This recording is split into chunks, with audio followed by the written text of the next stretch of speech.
جب کوئی قوم اللہ تعالیٰ پر توکل کر کے ہمت باندھ لیتی ہے تو اللہ تعالیٰ اسے خوف سے آزاد کر دیتے ہیں.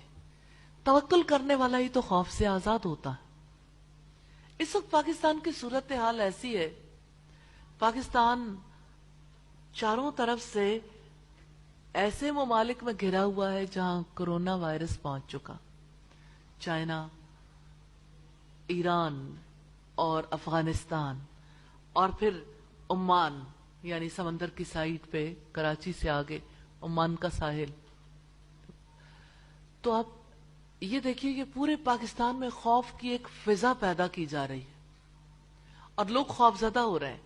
اور وہ ماسک جو 80 روپیز کا تھا 480 کا ہو گیا کہ سب لوگوں نے اپنے گھروں میں اپنی ضروریات کی چیزیں جمع کرنی شروع کر دیں، ماسک لے کے رکھنے شروع کر دی کہ کل ماسک نہیں ملیں گے. خوف بیچتے ہیں، خوف زدہ کرتے ہیں جو رب کی ذات پر یقین نہیں رکھتے. کرونا وائرس نے اس کو پکڑنا ہے نا جو اللہ تعالیٰ کی طرف سے نومینیٹڈ ہو، تو پھر خوف کہے گا. خوف زدہ کیوں ہونا ہے؟ اب دیکھیں اتنے لوگ شاید کرونا وائرس سے ختم نہیں ہوئے جتنے لوگ دہشت سے ختم ہو رہے ہیں. دہشت سے ان کی تکلیف بڑھ رہی ہے.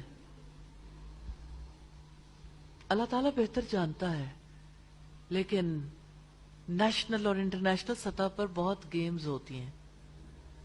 چاندی ہو جاتی ہے ایسے دنوں میں ان لوگوں کی جو لوگوں کو خوف دلا کر مخصوص چیزیں خریدوا دیتے ہیں اور مہنگے داموں.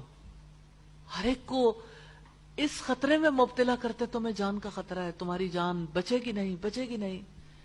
ریلی ایک ہی ٹیکنیک ہے. اللہ تعالیٰ نے بھی یہی کہا اور نبی صلی اللہ علیہ وسلم نے بھی اسی چیز سے خوف دلایا تھا.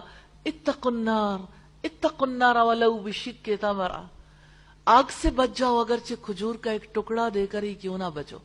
تو انسان کو اس خوف کی ضرورت ہے. تو انسانوں کو اس خوف سے نکال کر ہمیشہ ہمیشہ اس دنیا میں رہنے کے لیے خوف دلایا جا رہا ہے. پکڑے جاؤ گے، پکڑے گئے پکڑے گئے پکڑے گئے، آ گیا وائرس آ گیا، اور سارے لوگ عجیب دہشت میں مبتلا ہیں. اور یہ دہشت اور یہ خوف ظاہر کرتا ہے کہ اپنے رب پر یقین نہیں ہے، اپنے رب پر ایمان نہیں ہے. تو یہ خوف انسان کو چاہیے، لیکن دنیا میں ان چیزوں کا خوف انسان کو کچھ نہیں دیتا جن چیزوں کے خوف میں وہ مبتلا ہے کہ میری زندگی پکڑی جائے گی اور میرے اوپر دشمن غالب آ جائے گا، اور اسی طرح سے بہت سارے اور معاملات. آپ اگر دیکھیں کہ ایک مخصوص قسم کی دہشت کی فضا ہے، وہ دہشت جو طور کی وادی میں پیدا کی گئی تھی، اور طور کی وادی میں اللہ تعالیٰ نے تب 70 افراد جو حضرت موسیٰ علیہ السلام کے ساتھ گئے تھے ان سے یہ کہا تھا خذوا ما آتیناکم بقوہ، جو کچھ ہم تمہیں دے رہے ہیں اسے قوت سے پکڑ لو. اور آج اتنی دہشت زدہ ماحول پیدا کر کے وہ فلسفیز اور وہ لائف سٹائل دینے کی کوشش کی جا رہی ہے کہ کسی دہشت اور خوف میں آ کے اس کو قبول کر لیں. خوف زدہ نہیں ہونا، دہشت میں مبتلا نہیں ہونا.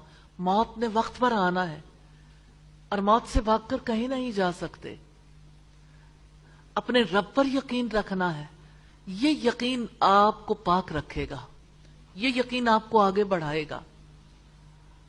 اور کبھی رب کے مقابلے میں انسانوں کی دی ہوئی فلسفیز کو قبول نہیں کرنا. اللہ تعالی ہم سب کو توفیق عطا فرمائے کہ ہم رب کی بات پر راضی ہو جائیں، ہم رسول کی بات پر راضی ہو جائیں، اور اللہ تعالی ہمیں اس باطل کے شکنجے سے بچا لے اور سب مسلمانوں کو اور ساری دنیا کے انسانوں کو باطل کے شکنجے سے چھڑا دے.